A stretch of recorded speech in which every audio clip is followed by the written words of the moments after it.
मेरी इतनी जल्दी छूट जाती है। एक टीचर से मार भी पड़ी हुई है बचपन में इस बात पे। क्वेश्चन नंबर 2, हम हंस के लोटपोट हो रहे होते थे क्लास में। एज्यूम ऑल द डेटा, इसीलिए ऐसी क्लासें मिली है, जैसी करनी वैसी बननी। Assume all the data is same as in question 1 except that NCI is valued at fair value. NCI को प्रोपोर्शनेट शेयर पे रखना है, फेयर वैल्यू पे। विच ऑन एक्विजिशन डेट, जो 5 साल पहले।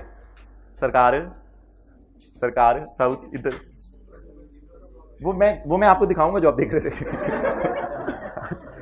NCI is valued at which on acquisition date is 11। NCI की fair value given है या प्रोपोर्शनेट करके निकालनी पड़ेगी? Given. At year end goodwill is assumed to be impaired by prepare consolidated balance sheet. अब सवाल कुछ ऐसे बन गया है, सवाल सारा सेम है। एनसीआई इज मेजर्ड, बोले, at fair value which on acquisition date is 11। चले जी, बिस्मिल्लाहिर्रहमानिर्रहीम। क्वेश्चन नंबर 2 शुरू करते हैं। ये जी क्वेश्चन नंबर 2 अब आपके सामने, ये स्टार्ट करते हैं। क्या बिठाना है आपने? आओ किसी और प्रॉब्लम बता दो जल्दी।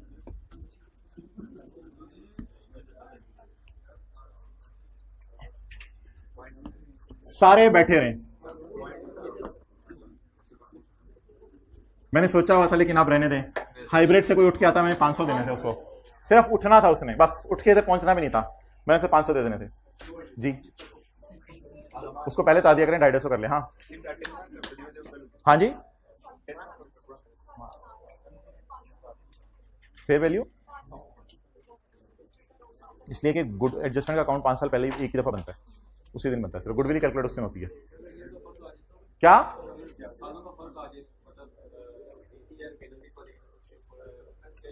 नहीं, कभी भी नहीं आता, नेवर, पॉसिबल ही नहीं। वो उस दिन की देगा हमें क्या इल्हाम है पेपर में। P limited acquired 2100 shares of S limited 5 years ago for 36,000 following at the balance sheet has 30 June 2014। 1 2 3 4 1 2 3 4 5 6 9 9 9 10 figures लिखे हैं जी।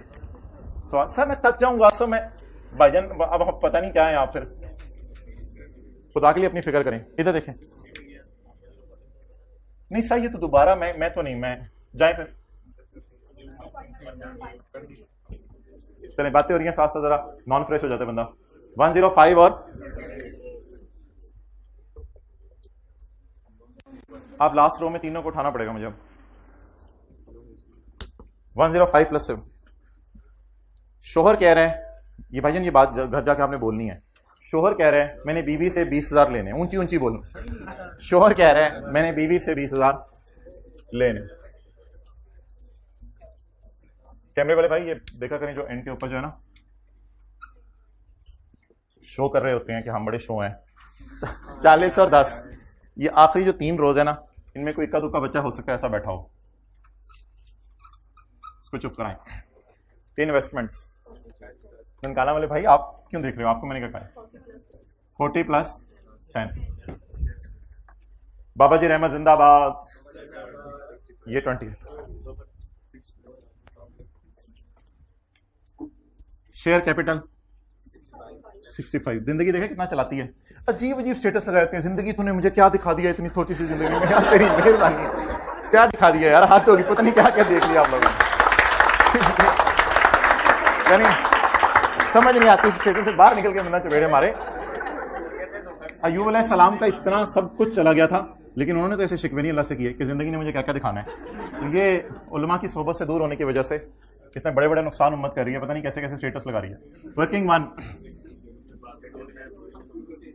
नहीं, अब वो 7 वाला डिलीट कर देगा क्लास खत्म होने से पहले, टेंशन नहीं। Share capital 28।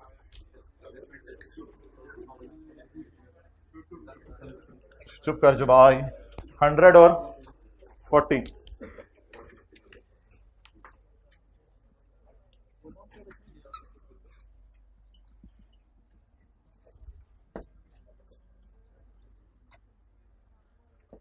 शुक्र करने वाले बहुत आगे निकल जाते हैं और सब्र करने वाले भी। Working number 4 NCI.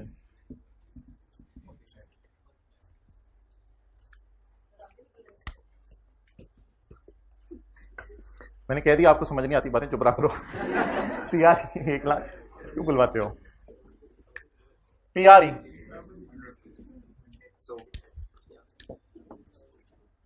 ये देखा कुछ बोला है मसला इसमें मुझे पता है।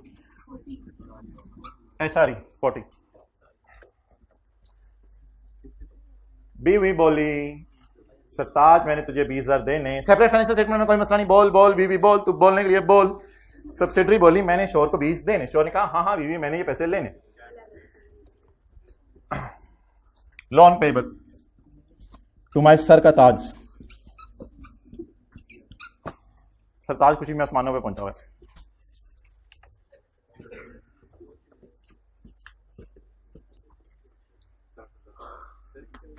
चलो हाइब्रिड में बातें होंगी, थोड़ा सा जरा फ्रेश हो जाता है बंदा आगे पीछे रोज में देख के। P limited acquired 2100 share of S limited 5 years ago for rupees 36,000। तो कितने में खरीदा हमने सब्सिडरी को? 36 में।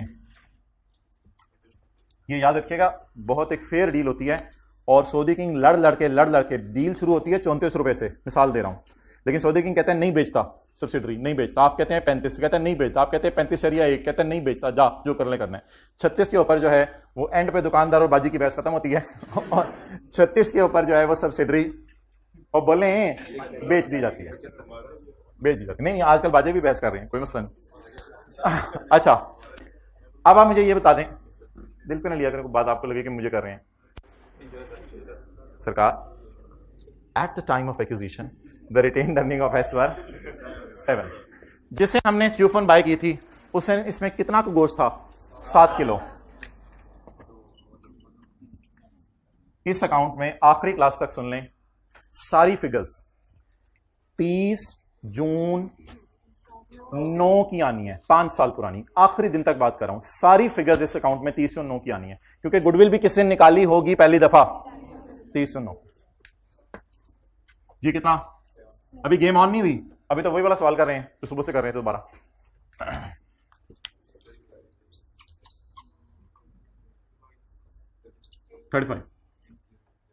अब आप लोगों ने ना वो काम नहीं करना कि 35 को पकड़ के इधर कुछ करें। अब आपने डिफरेंट तरीके से सोचना है। 35 वाली चीज का कुछ हिस्सा 36 में बिक चुका और 35 वाली चीज का कुछ हिस्सा 11 में बिक सकता है, बस इस तरह सोचना है। 35 वाली चीज का 75% हिस्सा 36 में बिका और 35 वाली चीज का 25% हिस्सा कितने में बिक सकता है? द एनसीआई इमरान खान का हिस्सा, इमरान खान का हिस्सा, इंटरेस्ट हिस्सा, इमरान खान का इंटरेस्ट, इसको हमने सोचा है मैयर करेंगे फेयर वैल्यू पे कि इमरान खान अगर अपना हिस्सा बेचे तो कितने में बेचेगा? 11,000 में। अब सऊदी किंग 36 में बेच चुका, इमरान खान चाहे तो कितने में बेच सकता है? अब यहां क्या लफ्ज डालूं साथ? Fair value. आप प्रोपोर्शनेट नहीं करना, वो डबल काम हो जाएगा फिर। बस एक ही चीज फेयर वैल्यू सवाल से उठा लेनी है। इसके साथ लिख लें क्वेश्चन, ये क्वेश्चन में गिवन हुआ करेगी,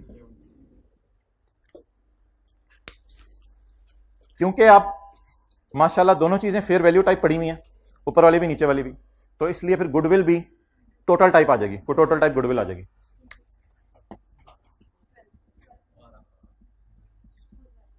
फुल गुडविल,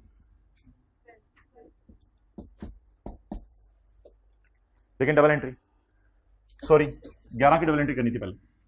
हर जो फिगर नहीं आएगी उसकी डबल एंट्री करें। कितना? 11। जारी बात है डबल एंट्री मैच करेंगे। हाँ जी आप सही कह रहे हो, बिल्कुल सही है। मैं भी बताने लगा था ये कि ये फिगर आपने वर्कआउट नहीं की, लेकिन अभी तो आदत जरा डालने चीज़ों की कौन सी फिगरें कहाँ जानी है तो लिख लेंगे। आप सही कह रहे हो, वर्कआउट नहीं किया सवाल में गिवन है, लेकिन आदत जरा से मजबूर हूं मैं। ओके अब बता दें भाईजान, 35 वाली चीज का 26 कितने में खरीदा और 35 वाली चीज का 9, लेकिन इतनी डीप डाउन क्यों सोचना है? वह बात खत्म हो गई। जब ये इन्फ्लेट कर गई है, प्रोपोर्शनेट से किस पे चली गई है? फेयर वैल्यू पे। तो फिर आप ऐसा करें, आप गुडविल को भी आसमानों पे पहुंचा दें। इसके साथ 2 बातें लिख लें, बैलेंसिंग और फुल। फुल नको नक भरी हुई गुडविल कितनी? 12। Double entry, adjustment account credit, goodwill on the face of balance sheet 12। यहां तक अब करें सारे नोट, फिर एक एंट्री आएगी इंपेयरमेंट लॉस की।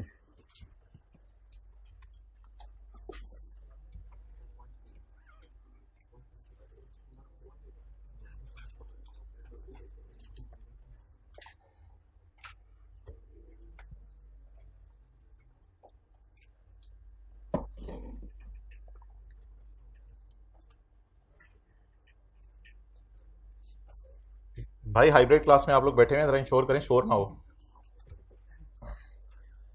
ये हाथ खड़ा करके बता दिया करें अगर किसी रो के अंदर आवाज़ आ रही है। जाहिर बात है जो बोल रहे हैं वो दूसरों को डिस्टर्ब करें, और जो डिस्टर्ब हो रहा है वो फिर बता दे, दूसरा फील तो करेगा लेकिन एक दो दफ़ा फील करेगा, आइंदा के लिए सही हो जाएगा मसला।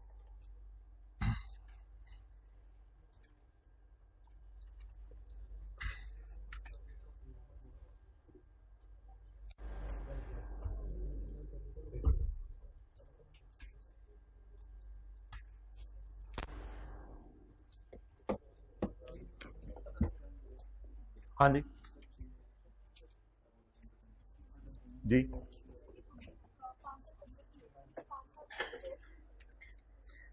भाई ये एक मसला है, इसको मैं छेड़ना नहीं चाह रहा था। ये सुन लें, किसी ने और छेड़ना था। वो मसला कुछ और है। वो ये है कि किसी के जहन में ये सवाल आता है कि 5 साल पहले भी तो कंसोलिडेशन की होगी, और इसी तरह हर साल कंसोलिडेटेड फाइनेंशियल स्टेटमेंट यूजर के पास जाती हैं। 4 साल पहले भी एक कंसोलिडेशन की होगी, एक कंसोलिडेशन 3 साल पहले भी की होगी। तो कुछ लोगों के जहन में ये बड़ा जेन्युइन सवाल आता है कि कंसोलिडेशन तो 5 साल पहले भी हुई होगी जब हमने जिंदगी में पहली दफा सब्सिडरी को खरीदा होगा। और बिल्कुल जेन्युइन सवाल है, बिल्कुल जेन्युइन सवाल है। लेकिन वी आर वेरी अनलकी कि हम पिछले साल की कंसोलिडेटेड बैलेंस शीट से इस साल की कंसोलिडेटेड बैलेंस शीट नहीं बनाते। अगर हमें पेपर में कभी ऐसा सवाल आ जाए, जो नहीं आता, जो आना भी नहीं, सीए फाइनल में भी नहीं आता, कि पिछले साल की कंसोलिडेटेड बैलेंस शीट गिवन हो और कहे इस साल की कंसोलिडेटेड बैलेंस शीट बना दो, फिर ऑलरेडी उसमें गुडविल आपको नजर आ रही होगी, फिर उसमें आपको एडजस्टमेंट से नहीं करनी पड़ेगी, फिर वो सीधा सीधा कोई सवाल होगा फाइनल अकाउंट टाइप। तो प्लीज हमारा स्टार्टिंग पॉइंट क्या है कंसोलिडेशन का? 30 जून 15 की मैं कंसोलिडेशन, 14 की कंसोलिडेशन कर रहा हूं। क्या मैं 30 जून 13 की कंसोलिडेटेड बैलेंस शीट गिवन है उससे आगे चल रहा हूं? क्या मुझे 30 जून 13 की कंसोलिडेटेड बैलेंस शीट गिवन है उससे आगे चल रहा हूं? नहीं। मैं किससे चल रहा हूं आगे? मैं पी और एस की सेपरेट फाइनेंशियल स्टेटमेंट में चल रहा हूं। और सेपरेट फाइनेंशियल स्टेटमेंट्स में ये एडजस्टमेंट्स कभी भी नहीं होती। सेपरेट फाइनेंशियल स्टेटमेंट उसी तरह इंडिपेंडेंटली अकाउंटेंट्स चलाता रहती है। चलिए बहरहाल ये तो अभी सवाल डिस्कस नहीं करना था मैंने। अच्छा जी, गुडविल निकल आई। अब गुडविल की इंपेयरमेंट लॉस की एंट्री जरा सोच के बताएं क्या होगी। इंपेयरमेंट लॉस की एंट्री जल्दी जल्दी जल्दी। वर्किंग नंबर 8, इंपेयरमेंट लॉस जी 12 2.4 done. 2.4 is impairment loss. Journal entry impairment loss debit और गुडविल क्रेडिट कितने से? 2.4। आप बता दें क्या करना है इसका। 2.4 का 75% बर्दाश्त कराएं पेरेंट को, और 2.4 का 25% नुकसान बर्दाश्त करवाएं। कुछ शॉर्टकट बताएं। मैं असल में 75-25 इधर लगाना नहीं चाह रहा, क्योंकि पेपर में अगर बार बार 75-25 75-25 लगाता रहा तो मैं तो पूरे पेपर में यही करता रहूंगा। कोई हल बताएं सोच के, और आज ही हल बताइएगा हमेशा के लिए कि मैं 75-25 पेपर में बार बार नहीं लगाना चाह रहा। कोई हल ऐसा बता दें, जुगाड़ लगा दें ऐसी कि किसी ऐसी जगह पे इस नुकसान को आप बुक कर दें कि ऑटोमेटिकली नुकसान दोनों में शेयर हो जाए। इसका तरीका पता है क्या है? इसका तरीका यह है कि इधर 75% लगाना और इधर 25% लगाना would be a very time consuming. इसका तरीका यह है, फूक मारने से पहले एक एडजस्टमेंट कर दें। फूक मारने से पहले एक एडजस्टमेंट करें, वो यहां कर दें। यानी वैसे काम तो बड़ा आसान हो गया, लॉजिक फर्क करें, काम तो आसान हो गया। एसआरई डेबिट, ठीक है, एसआरई डेबिट कर दें। इससे होगा क्या? जब मैं नुकसान बुक करूंगा इधर 2.4 का, ऑटोमेटिकली 40 - 7 - 2.4 जब होगा तो फूक वाली फिगर कम आएगी। वो जब कम फिगर उधर जाएगी तो वो अलग अलग अगर फिगर लेके जाते तो भी वही होना था। तो इट इज फार बेटर कि नुकसान को दोनों को शेयर करवाने की बजाय किसी ऐसे अकाउंट से रूट करवा दें जहां नुकसान दोनों में ऑलरेडी, नुकसान नफा ऑलरेडी शेयर हो रहा है, उस अकाउंट को यूज कर ले ताकि ये फायदा हो जाए। और पेपर पॉइंट ऑफ व्यू से तो ये ज्यादा आसान काम है। जब एनसीआई प्रोपोर्शनेट पे आएगी तो यहां सीआरई लिखा करेंगे, और जब एनसीआई फेयर वैल्यू पे आएगी तो यहां एसआरई लिखा। पेपर पॉइंट ऑफ व्यू से तो ज्यादा आसान हो गया, याद करने में भी आसान हो गया, क्योंकि हम नुकसान किस किस को बर्दाश्त करवाना चाहते हैं। थोड़ी देर पहले एनसीआई किस पे थी? प्रोपोर्शनेट पे। तो नुकसान किसे डाला? थोड़ी देर पहले की बात साइड पे रखें। अब एनसीआई किस पे है? फेयर वैल्यू पे है। तो गुडविल भी टोटल है, तो नुकसान किस किस को डालें? सीआरई एनसीआई दोनों को डालें। सीआरई एनसीआई को दोनों को डालें, कोई ऐसा अकाउंट बताएं जहां से सीआरई एनसीआई की फिगरें वैसे ही निकल आती हों। एसआरई, तो एसआरई अकाउंट में डाल दे, वो ऑटोमेटिकली लॉस बुक हो जाएगा। ऑटोमेटिकली कैसे बुक होगा? अगर मैं ये 2.4 ना लिखूं तो कितना तकसीम होगा? 33 की फूक जाएगी, माशाल्लाह खुश होंगे वो। और अगर मैं इधर 2.4 लिख दूं तो फूक की भी फूक निकल जानी। 33 तो नहीं जाएगा, 40 - 7 - 2.4 वो फिगर जाएगी। जब वो फिगर जाएगी बहुत कम फिगर होगी तो उनकी आरईज बेचारों की वैसे ही फारग हो जाएंगी जी। ओहो, उन चक्रों में पढ़ना ही नहीं, बस इन चक्रों में पढ़ने में सीधा सीधा पोस्टिंग करो। आने वाले दिनों में भी हम एडजस्टमेंट इसी तरह किया करेंगे जी। क्या लिख दूं? Goodwill, SRE debit, goodwill credit. Post करेंगे एसआरई डेबिट, गुडविल क्रेडिट।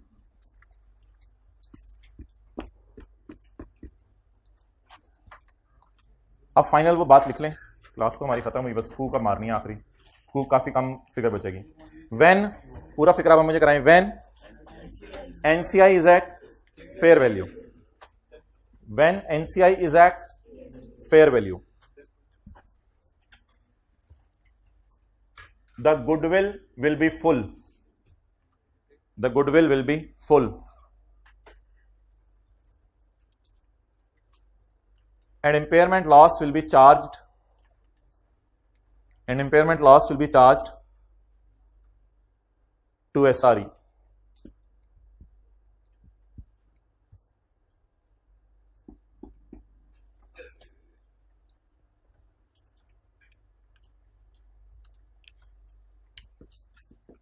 और इस एडजस्टमेंट की ब्यूटी बताएं, हर क्लास में हमने ये इंशाल्लाह रिवाइज करनी है। अब कल की क्लास में कोई और एडजस्टमेंट होगी और ये वाली एडजस्टमेंट भी रिवाइज हो रही होगी, तो कल इंशाल्लाह ये सारा रिवाइज होना है।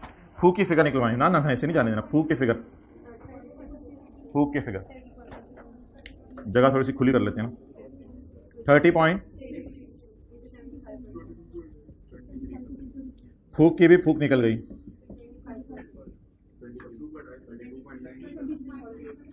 जो मर्जी करवा दें, कैसे? 23 7.6, ठीक है ठीक है, 0.6 डलवाएं। इधर भी 0.4 है ना।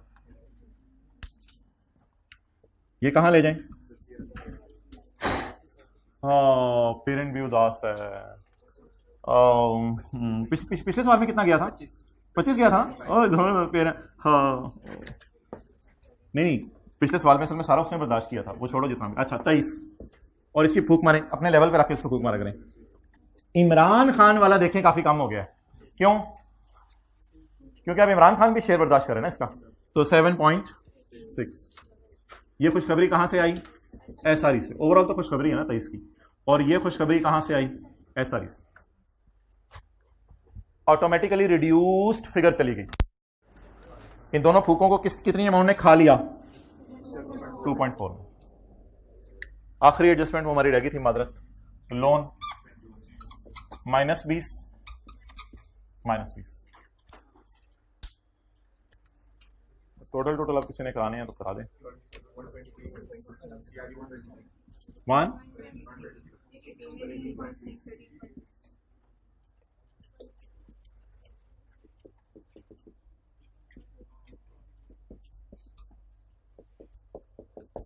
पूरा लिखा करना है ये पेपर में।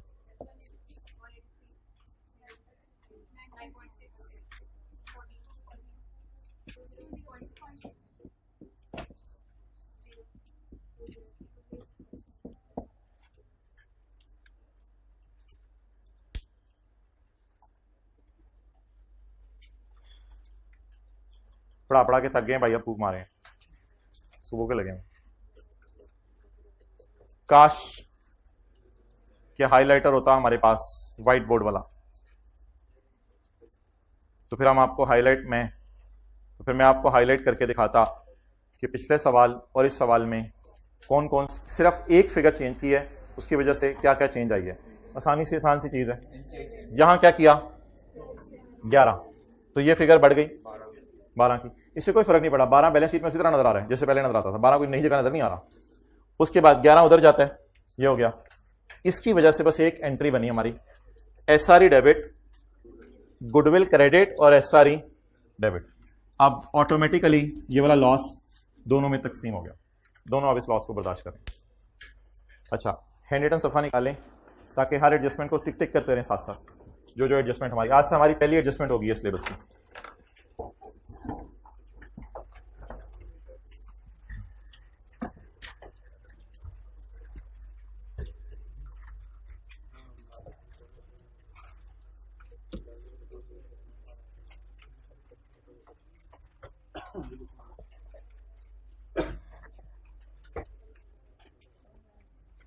कौन सा पेज है?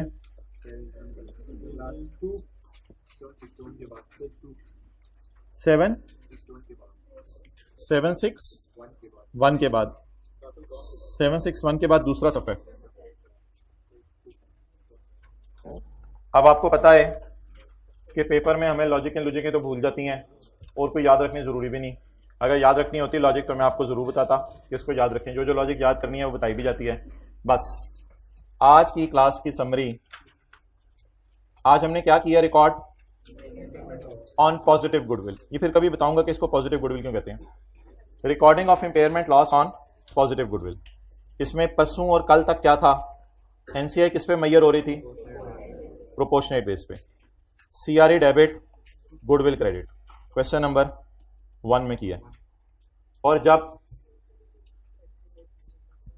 एनसीआई किस पे होगी, फेयर वैल्यू के ऊपर होगी। तो इतनी सी बात याद रखनी काफी है। अगर आप मुझे आने वाले दिनों में थोड़ा सी इजाजत देना तो लॉजिक्स को अवॉइड करते हुए हम पास पेपर की बहुत अच्छी प्रैक्टिस कर सकते हैं। जहां जहां लॉजिक चाहिए होगी मैं दे दूंगा, नहीं चाहिए होगी नहीं दूंगा। बहुत अच्छी प्रैक्टिस हो सकती है। लेकिन ठीक है, आप मजबूरन साथ साथ चीज़ों को समझाना भी कई दफ़ा पड़ता है। तो वरना अगर आप अलाउ करें तो बड़ी अच्छी रिवीजन सिलेबस के साथ साथ ही हो सकती है। तो एक minute, let me conclude. NCI at proportionate base का क्या मतलब होता है? वर्किंग 1 करेंगे, इस फिगर को यहां लाएंगे और इस पे प्रोपोर्शनेट शेयर लगाएंगे। और एनसीआई एट फेयर वैल्यू का क्या मतलब होता है? इस फिगर को यहां नहीं लाएंगे, यहां पर क्या लिखेंगे, एनसीआई की फेयर वैल्यू जो क्वेश्चन के अंदर अवेलेबल होगी, और उसी को बेस बना के आप गुडविल निकाल लेंगे। अब होमवर्क आप डेली का सुन लें। होमवर्क हमारा अगला वाला सवाल हुआ करेगा, बट डेली का होमवर्क सुन लें। आज कौन से क्वेश्चन किए, 1 और 2, अगला वाला होमवर्क है आपका बस क्वेश्चन नंबर 3। तो ये सारी कंसोलिडेशन तरतीब से है, तो इसमें अगला वाला सवाल आपका होमवर्क है। जी भाई सवाल पूछो। आ जाओ, इधर आ जाओ, जगह है अभी, जल्दी से आ जाओ। कल इंशाल्लाह मिलेंगे 3:40 पे भी दोबारा।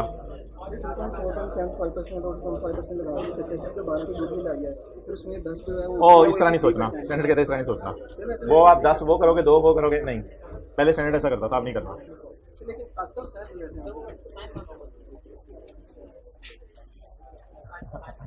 ये दुल्हा के पास लेके जाओ, दुल्हा के पास लेके जाओ।